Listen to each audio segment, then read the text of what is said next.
అందరికీ నమస్కారం. ఈరోజు మనం ఇంట్లోనే చాలా సులభంగా, ఆరోగ్యంగా తయారయ్యే అల్లం రబ్బ చేసుకోబోతున్నాం. శరీరంలో వేడి తగ్గించడానికి, జీర్ణ వ్యవస్థ మెరుగుపరచడానికి అల్లం రబ్బ చాలా ఉపయోగకరం.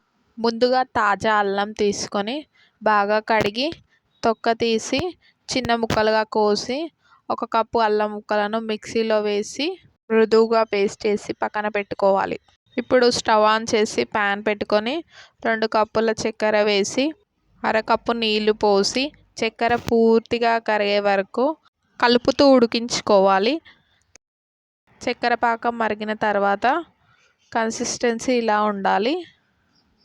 మనం చేసుకున్న అల్లం పేస్టును అందులో వేసి కలిపి ఇప్పుడు మంటను మీడియం ఫ్లేమ్లో తగ్గించి మిశ్రమం చిక్కపడే వరకు కలుపుతూ ఉండాలి.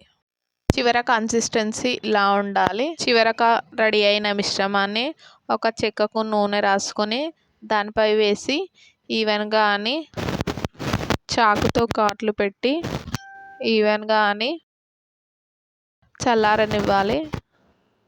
అంతే, ఇలా ఇంట్లోనే తయారైన రుచికరమైన, ఆరోగ్యకరమైన అల్లం రబ్బ రెడీ.